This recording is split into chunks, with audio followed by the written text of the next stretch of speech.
I might get sued for this, but imagine you made a YouTube video about a phone. You get it out of the box, you test it, but you feel like something's off. So you tell your viewers, but then you receive a court order. You're legally forced to take your video down. You're banned from ever saying anything negative about that phone again, and so is everyone else. And suddenly it all erupts into what can only be described as a war within the tech community. That would be crazy, right? Right? This is one of the most fascinating, alarming situations that I've ever seen on my 15 years making YouTube videos. And it's also currently a very real, active legal case. So the YouTubers involved are not allowed to comment. But I will. I've got the products, I've got the receipts, I've consulted the experts and people at the very heart of the situation. And if anyone wants to sue me, I'd love to see them try.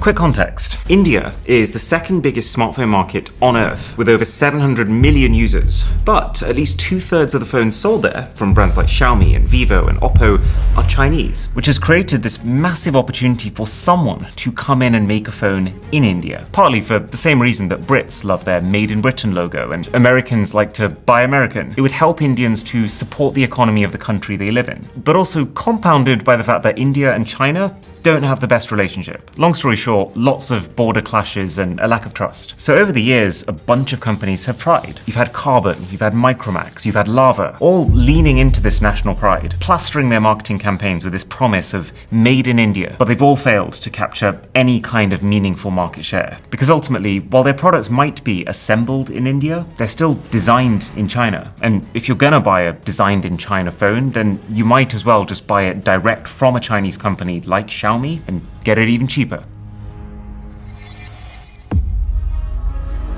Which sets the stage for July 2025, when a new brand called AI Plus launches with the pitch of delivering India's first fully sovereign smartphone. Expertly engineered and meticulously built in India. And they went one step further than the rest to say that it even prioritizes your privacy and stores your data in India. So any of your data that has to go online, they're saying will be securely stored in Google Cloud India regions.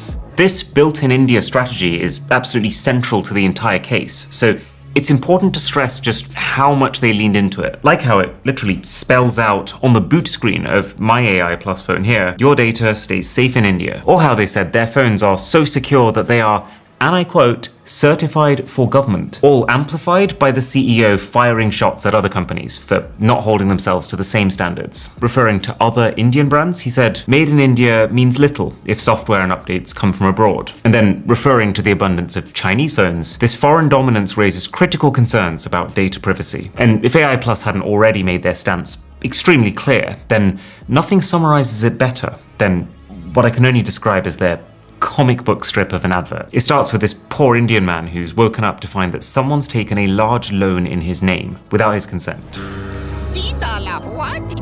Oh, right. Yeah. It's this Chinese guy. Chinese, not safe.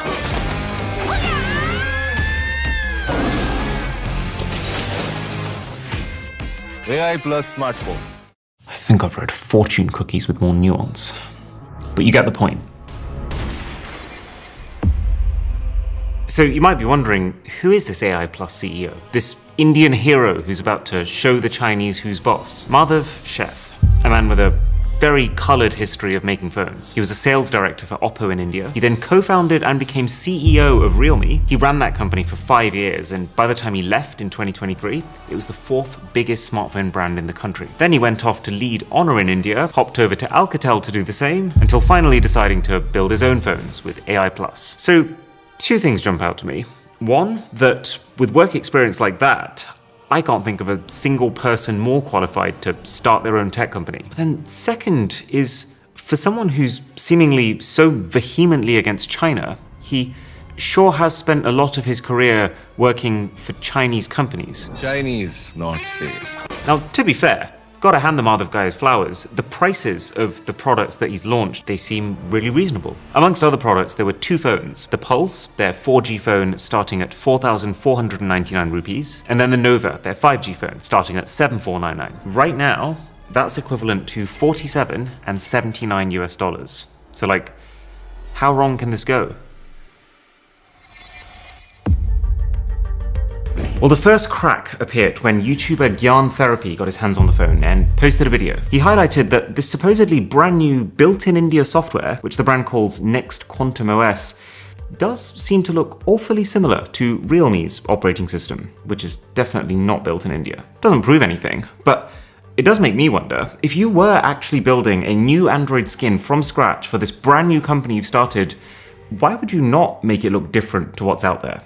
Especially when what's out there is the company that you used to run and are now competing against. And then, Gyan Therapy found 3 apps on the phone: Clean Assistant, Phone Clone, and Mobile Butler. Which, by the way, I also have on my phone. Clean Assistant, Phone Clone, and my Mobile Butler is called Phone Manager, presumably because it's been updated since. These apps came pre-installed, you can't disable them or uninstall them, and he asks, how could they keep your data in India if they are actually Chinese apps? Why would he say that? Well, because when you pop into the privacy policy of Phone Clone, who else but a China-based company, Sprocomm Technologies, who's very clearly spelled out as the service provider. I've screen grabbed the entire policy and made it public, in case you fancy a very long read. But the point is, you don't have to scroll very far for it to raise some eyebrows. We may collect your personal information by 1. Information you provide directly to us, 2. Information we obtain automatically during your use of this application, and 3. Information we obtain from other sources. And then for the other 2 apps, there isn't a privacy policy, but we managed to extract the app files, ping them off to a very smart Android researcher who's chosen to remain anonymous, and this is what he said. All these 3 apps are built in China, for sure. They just changed the package name to make it look like they are built from scratch as part of Next Quantum OS, followed by all the screenshots proving this fact. Now, does this mean that your data is going to be sold to the highest bidder and the Chinese triads are about to knock on your door and ransom you to get it back? Probably not. Most apps collect data, but the point is, can this app guarantee that not a shred of your data leaves India, which is what's being promised in no uncertain terms here? Well, that feels less certain. Now, I'm going to be confronting Madhav himself about these apps, but for now, what you need to know is that for saying what he said, Gyan Therapy received a legal notice from the AI Plus company, and his video has been geolocked, meaning that I can still watch it here in the UK, but if we VPN over to India, you can see that you straight up can't there. This is already pretty unheard of for a tech review, but this isn't the shocking part. I was curious about this whole Sprocomm thing. I never heard of the company, but I also couldn't help but feel like they were part of the bigger picture here. So I had a browse, and I don't think I've ever seen a load of nonsense quite like it. There's pages and pages of stuff like Connect with Mind. Connect with Mind, again. I've never read a more generic sounding company profile, and their company culture, Connect with Mind. Well, of course. And then their corporate mission is supposedly connected, intelligental. So what on earth could this China-based company that can't even spell intelligence have to do with our made in India smartphone that literally has intelligence in its name? I was about to quit, but then I stumbled into this page. Oh, Sprocomm do make phones. And while this is not exactly this, it's pretty hard to ignore the similarities. How aligned the camera module and the camera positioning is. How from the side and the bottom, these two feel like a mirror image. Not to mention how almost every spec, including the display, looks identical. So here's what you need to understand. There are 2 ways to get a tech product made. You can either ideate it, design it, and own all the rights to it yourself, like Apple, for example, who then just hands over the brief to a contract manufacturer to do the building for them, to Apple's exact spec. But the other option is to go to an ODM, or Original Design Manufacturer. This is a company who builds the products, but has also done the designing, the ideation, and often owns the rights to their designs too. And so all you do as a customer is request slight variations, get your logo added to it, and brand it as your own. And so Sprocomm, according to an official business report, is a Chinese ODM, which, is not in itself unusual, but it does cast even more doubt on just how much of the imagining and building that AI Plus is actually doing themselves. To give you an idea, within just half an hour of digging, I managed to find 4 other supposed clients of this Sprocomm company, and all of their phones look remarkably similar to ones on Sprocomm's site. So when you look at this, how much does it look like Sprocomm's clients are really researching and developing themselves? And how much does it look like they're largely just taking what Sprocomm gave them? And I've come to learn something else about Sprocomm through a conversation with someone who's, let's just say, very high up and very involved in the Indian supply chain. Basically, you have different tiers of ODMs. So up there, you have ODMs in the likes of Longcheer. They work with brands like Oppo, Vivo, Samsung. Then you also have good ODMs. They work with brands like Nothing or Moto. Yeah. And then you have low-tier ODMs. And those ODMs are known for making very, very cheap products. This includes ODMs like Sprocomm.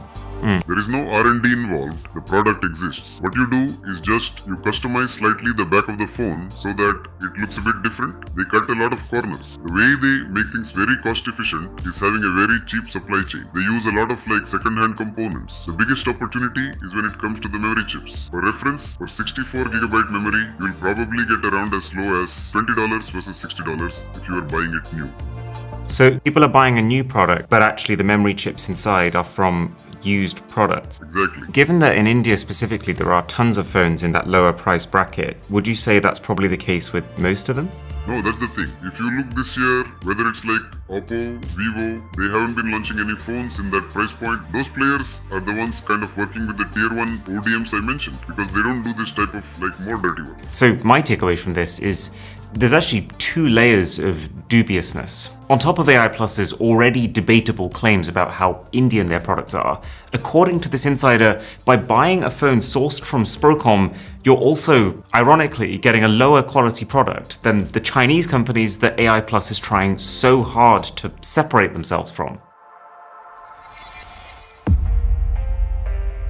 But if everything we've seen so far has felt sus, then AI Plus's Wave 2 is where this situation just explodes. Because now we move into this year, 2026, where AI Plus launches their second set of products, one of them being the Pulse 2. That's actually the one I'm holding here. And this time, clearly the YouTubers are ready, because one of them, TechWiser, drops a video titled, "This Indian phone is a marketing disaster." Now this video got taken down completely. It's part of the evidence being used in the court case. I'm getting to that. But he accused the company of a few things. One of them being how it's just a bit strange that the CEO has gone on the record to brag about the lack of bloatware. First and foremost, no bloatwares. The bloatware still exists. It existed on his phone, it exists on my phone. It's hidden from the app drawer, so you can only tell when you open up this game space hub. But this absolutely counts as bloatware by my definition. It's preloaded, the games are spammy and ad-filled. Many people will not want them, and yet they are still taking up storage space. Again, Madhav has his own defense for this, but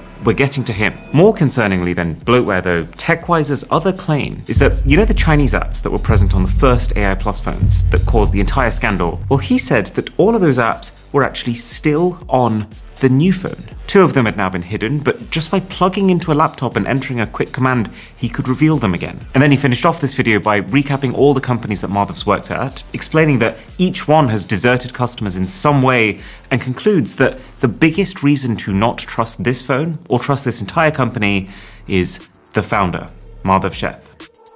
5 days after that, a second bombshell drops, this time from another channel, Tech Bar, and he goes even harder, because as well as the AI Plus Pulse 2, one of the other new products launched was the Nova Flip. And Tech Bar says that this phone is exactly the same phone as the Chinese ZTE Nubia Flip 2. He says they have the same battery, processor, that the camera seems the same as the ZTE, and I can see why he'd say that. He didn't actually have the phone in hand when shooting his video, but I do, and in fact, I can tell you this is a ZTE phone. I can see all sorts of apps and sensors with clearly labeled ZTE identifiers. And here's the thing, if anyone were to argue that maybe the links to China are fairly minor, surface level, on the Pulse phones, I don't think that can be argued for the Flip, the Compass app, ZTE, the AI engine, ZTE, the fingerprint service, ZTE. And we should probably at this point just register the 20 to 30 and sometimes more permissions given to these services. Anyway, Tech Bar then goes on to say, if you think it took me a lot of effort to find this flip phone example, it's not like that. He says, look into any of their products and you'll find a Chinese copy. And credit where credit's due, I too found one in about 3 minutes of sleuthing. Their website has a download section here, so that takes you to, I guess, the support page. Need help setting up your device? Well, screw you, because that button doesn't work. Good start. In fact, the one link on this page that actually does work is a link to the app for the kids' watch that they sell. You click download, Lee Fine Technology. Lee Fine Technology. Doesn't sound Indian. So let's search that up. Oh, would you look at that? Based in Shenzhen. And it's not just a software thing. Yet again, the hardware on the Lee Fine website looks identical to the hardware that AI Plus is selling. So very likely another ODM to add to the list. But then the most curious example that TechBar gives is the Wearbuds that AI Plus also launched. This watch that contains earphones inside of it, which Madhav said at the launch event were also. This is the design which we have designed in India, patented in India. TechBar claims this product too is in fact clearly just this product made by a Chinese company, AI Power. What on earth is happening here? And this is super weird. If you go onto the official verified Instagram page of this Chinese AI Power company, they actually posted about the AI Plus launch event with the caption, "Wearbuds watch, great cooperation with AI Plus brand." If this product was designed entirely in India, why would a Chinese brand, and yes, I know they're a Chinese brand because I asked them and they told me, say great cooperation? And while we're at it, doesn't this AI Power logo look a little familiar? As a matter of fact, I've actually cut out the AI Plus logo here, and you can watch me live as I show you that you can place the AI from AI Plus exactly on top of the AI in AI Power.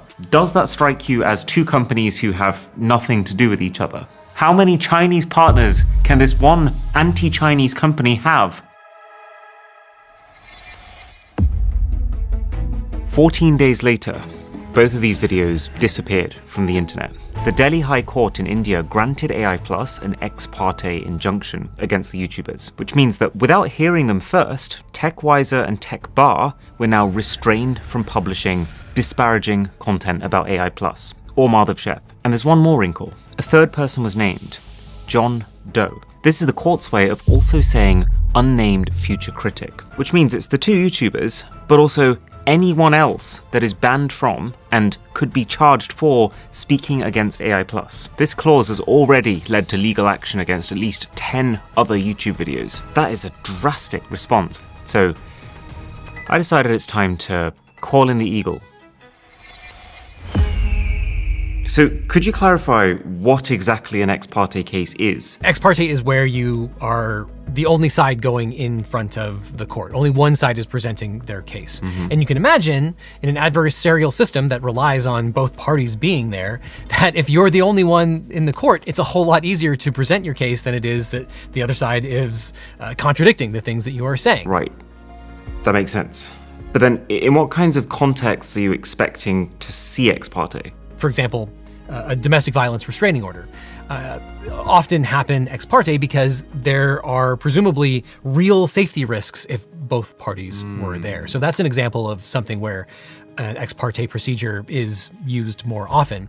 Yeah, that's what's confusing me. This isn't that at all. This is a tech review where the reviewers have been critical to the brand, but also the guy behind it. In the context of seeking an order preventing the disclosure of tech news or a tech news related thing, that would be basically unheard of. He explained that ex parte, at least in the US, would require you to show irreparable harm, and that if in this context any damages created could be solved by just paying someone money, i.e. financial loss, then that wouldn't count as irreparable. But that's the US. I do know that the laws are very different between the United States in particular and India. In the United States, you basically cannot be held liable for defamation if what you're saying is true. The laws in India are much more plaintiff friendly and they are much stricter, to the point where sometimes even saying something that is true can give rise to a defamation claim. Okay, got it. All right. Thank you very much. Appreciate it. So, given that I'm not in India, I'm going to give you my opinion, which is allowed here. I think that if you own a company and people are criticizing that company and you, then they're entitled to that. If you disagree with them, I don't think you should be able to go for an emergency gag order like this. That doesn't mean you sit in silence. I think you should just make your own video, explain why, and that message will find the audience that it needs to. In fact, you know what? That's exactly what Carl Pei does whenever people roast his nothing products. And I rate him for that. Okay, I feel like we've established how the product isn't as Indian as we've been led to believe, how this CEO has gone to an unprecedented extreme when called out for it. But before we take this all to the big man himself, I've been trying to figure out, because this is very important when you're assessing how guilty someone is, does this company deserve our benefit of the doubt? Yeah, it's a no from me, Chief. It's just interesting how on YouTube these phones were getting absolutely cooked, but on AI Plus's own website, every single phone seems to have a flawless 5-star review. And then you click into those reviews and you realize it's a 5-star review no matter what people are saying. Some people are literally just filling out support forms seemingly, with questions like, where I buy now, can you please guide me? Yeah, that's a glowing 5-star review if I've ever seen one. And then you realize, oh wait, it doesn't even matter if they're actually saying it sucks. Like this comment here, it's a 5-star. A lot of the reviews on Flipkart are just as organic. The screen quality is great and the camera performs well. The display looks great and the camera is reliable. The display is sharp and the camera is solid. It's almost as if some of these reviews are generated. But no, surely not. Not from the company who has ended their official terms and conditions section with, let me know if you'd also like a downloadable version, a version for your Shopify website's policy page, or tailored clauses for international customers or B2B transactions. Oh, you guys starting to get the same picture that I am about this brand? Or how? Do you remember that borderline racist advert with the loan and the Chinese man? Does it feel just a little bit ironic that with an ad like that, this AI Plus site also reads, you, while providing your personal information over the platform, consent to us and other third parties like credit bureaus to contact you through SMS, instant messaging apps, call, and/or email. And worse still, if we smack this same link into the Wayback Machine, it used to specifically spell out personal loans. Whoops. I could keep going. A lot of the marketing material appears not entirely original. They've posted photos claiming to be taken on their phones that every photographer I have sent them to has confidently said is basically not possible. But ultimately I decided we have enough questions now that we need to take them to the CEO himself. Now, I have actually called Madhav once already, but what he said was so confusing. It felt like he was constantly changing his mind as he was speaking. So I've taken everything he said, I've distilled it down to the key things that I think really matter in this case, and now it's time to lay it all out in front of him, to really properly, in one go, confront him. Right, let's do this. Yeah, great setup, huh? You're getting the full BTS here. Yesterday, I think, the AI Plus website went down. Did that have something to do with our conversation? Yeah, I'm removing everything. I'm redoing it. I put up, after your feedback, I put up about a special team, hired a website agency on the weekend. Well, I noticed when the website was launched again, the reviews section was gone. I was happy to see that. So the website did suck, but at least he's taken the feedback and started actioning it pretty quickly between our first and second conversation. We were off to a good start. One of the main reasons your brand exists is you're trying to, build things in India from now. A part of it, from what I understand, is that you've also expressed a lot of concern about Chinese phones. What exactly makes these Chinese phones a risk in your mind? Chinese phones are not a risk in my mind. Okay. Let's divide economy and consumers first. They are not risk to the consumers. I'm talking about the economy, wherein the revenues and the technology transfer, the technology know-how from last 10 years, intentionally or non-intentionally, has not been transferred to India. Okay.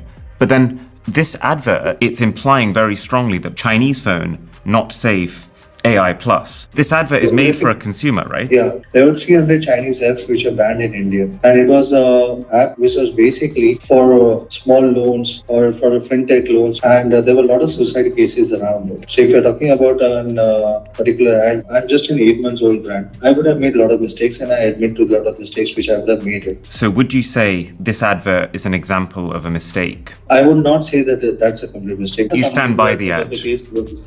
Yeah. You stand by it, yeah. Right. Okay.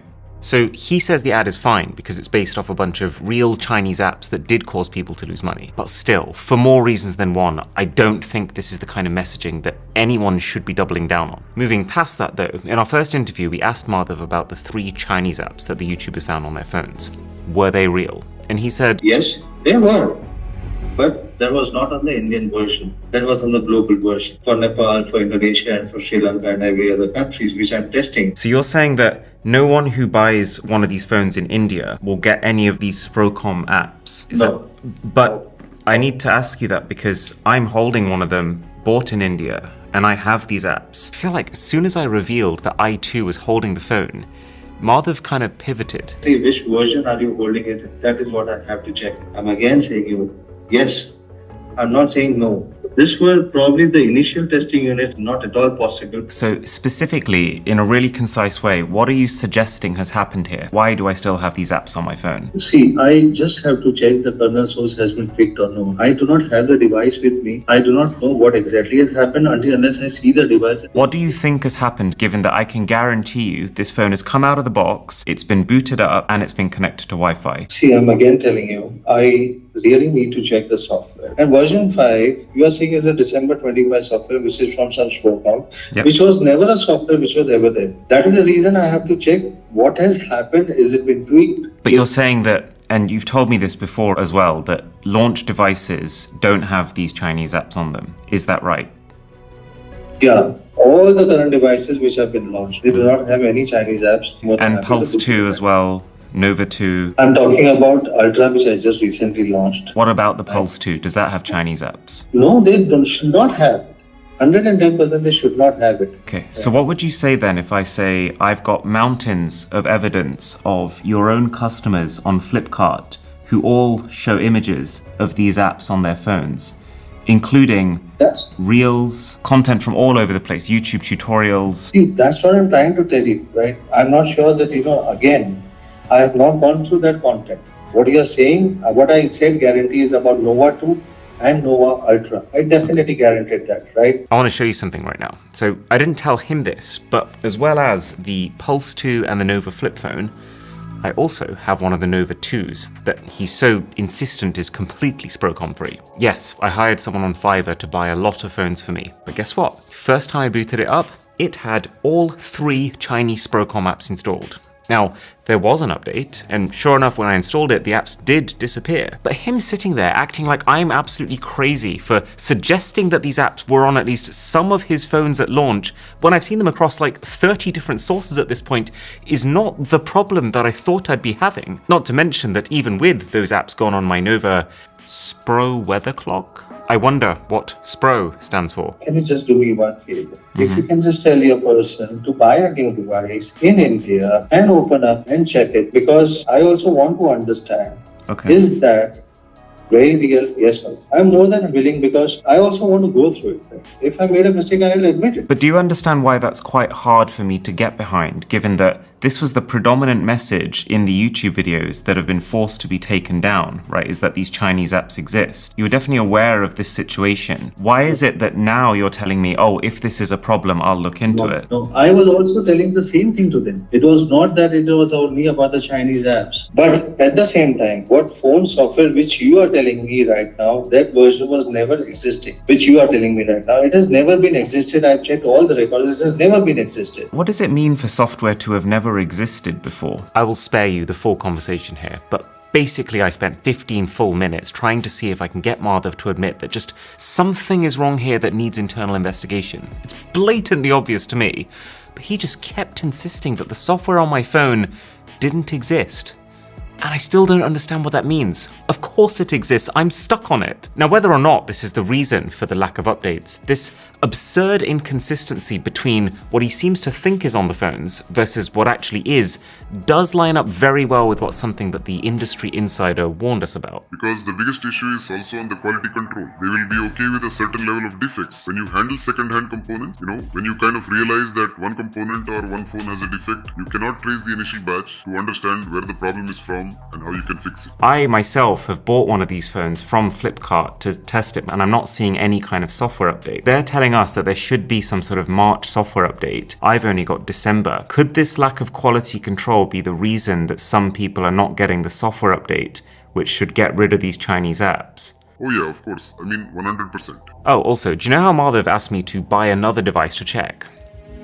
Well, I did. I bought 2 more on his request. I asked our Fiverr contact to get one from Flipkart and one from Amazon in India. And would you believe it, even those phones, both of them, bought in India, set up in India, had all the Chinese apps still there, and no update available. So the last thing I'm going to say about this Chinese app situation is either Madhav is incredibly, alarmingly unaware of the state of his own devices, or he's gaslighting me.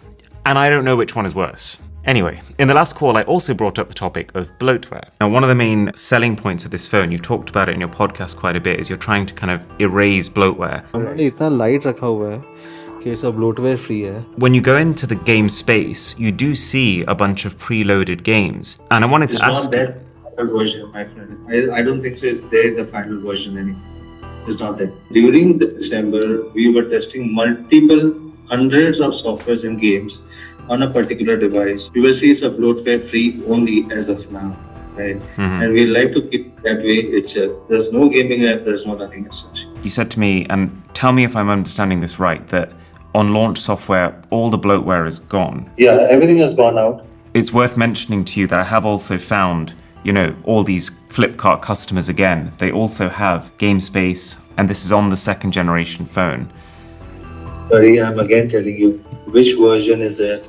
I want you to pick up a new version. You've been speaking again and again repetitive.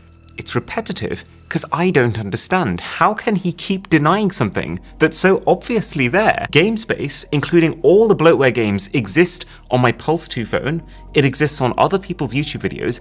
It even exists on my Nova 2 phone, which has had the latest update. Anyways, we weren't making progress here, so I decided to move on. In our first call, Madhav also gave a very confusing answer as to what it means for his products to be made in India. If everything is expertly imagined in India, This product is not just made in India, it's confidently imagined. and yet you're saying you're an ODM, then is this not imagined in China originally? The Pulse one was imagined in China, just to be clear.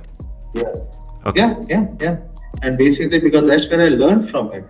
On the last call, you talked about how the Pulse one was imagined in China and that you learned from it. Is that right? I did not say that. What did I say then?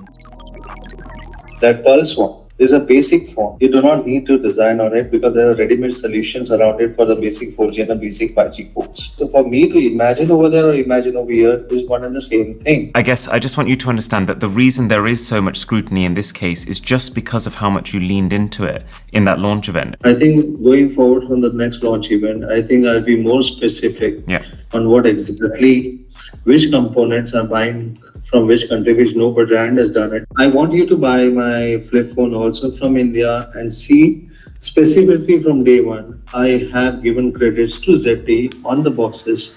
All right, let's talk about ZTE, shall we? So I had asked Madhav about how the flip phone resembles the ZTE on our last call, and he confirmed. It is from ZTE only. This is still pitched as an AI Plus branded phone. You've got your own name for it, you've got your own branding for it. If I was an AI Plus fan because of, you know, what I've learned about the company, I would think, oh great, you know, a phone that's keeping my data in India. I never deceived AI Plus users by saying that this is something which I've designed in India. This I very categorically said that this is the phone which also has a ZTE label on the phone box. He thinks it's enough that the thing has ZTE on the box.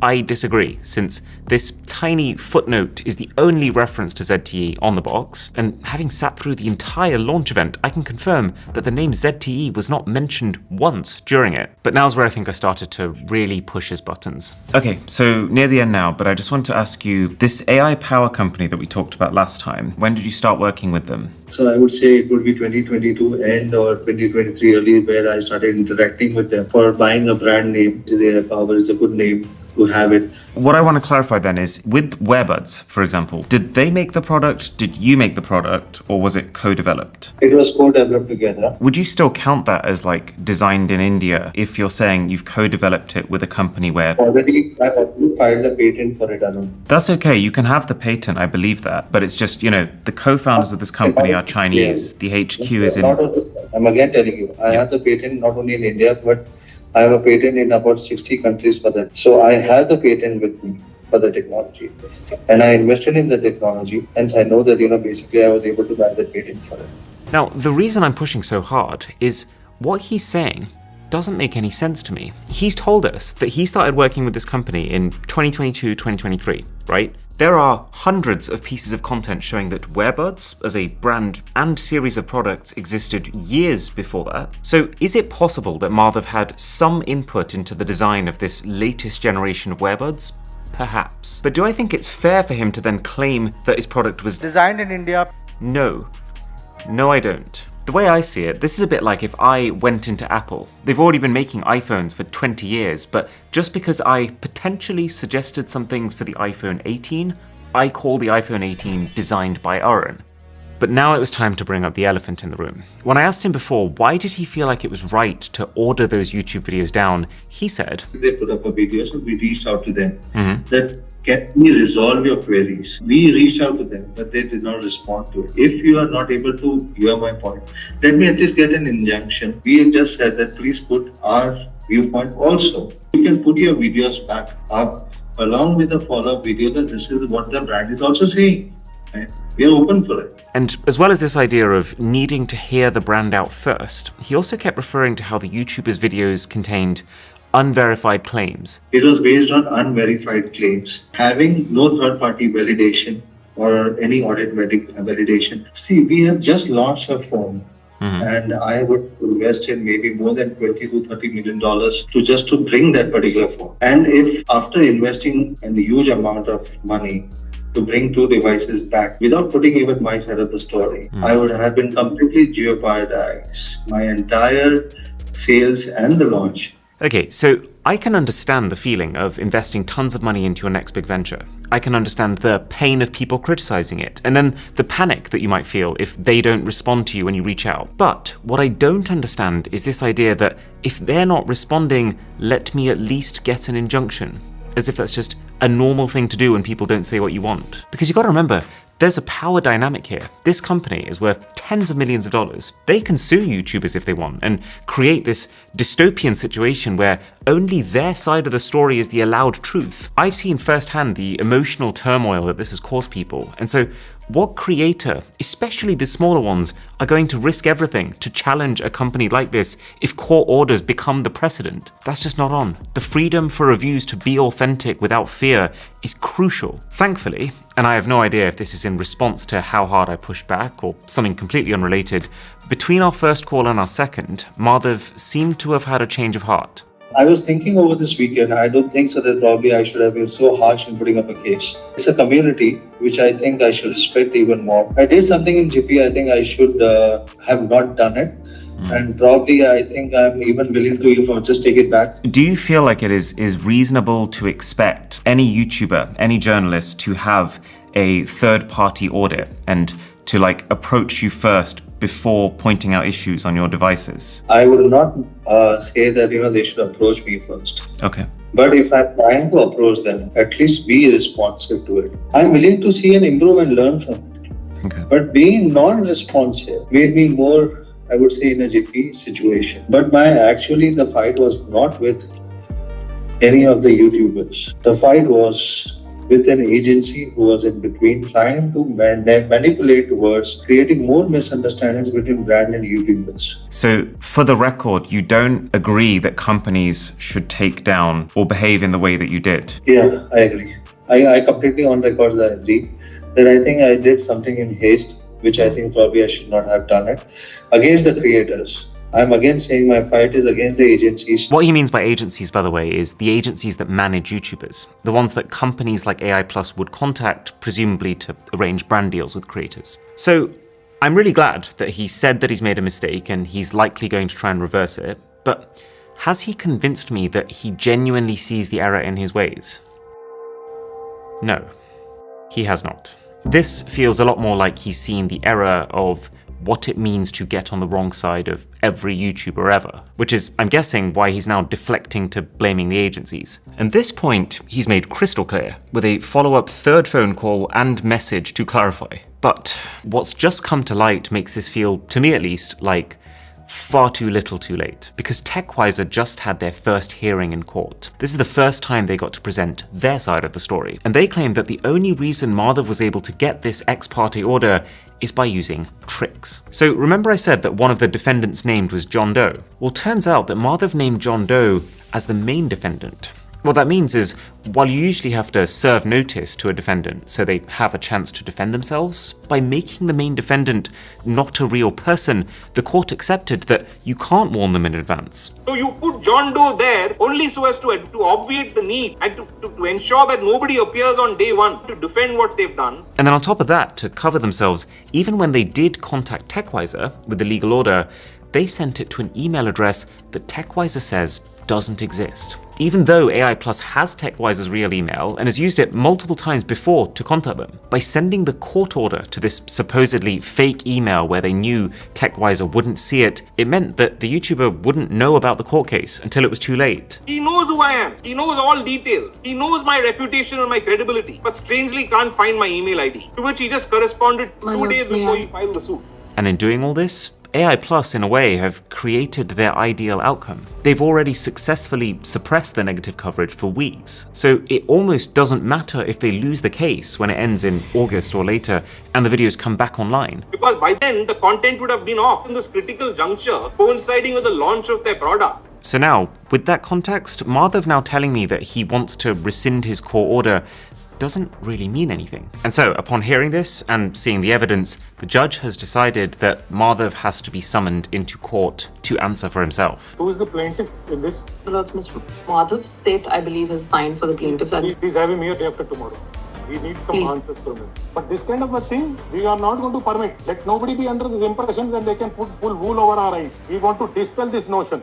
Despite Madhav's noble words to me, he failed to show up in court, meaning that the next hearing has been pushed to the first week of August. The YouTuber's videos are still down, while new marketing campaigns to promote AI Plus products are still coming out. The final decision awaits, but I know where I sit. And by the way, I think there's a decent chance that AI Plus or someone tries to geolock this video to block it in India. If that happens, use a VPN, like Surfshark, our sponsor, get around it and just make sure this message is heard. Link below for the best deal possible on Surfshark so you're ready. And with the code BOSS, it's less than $2 a month.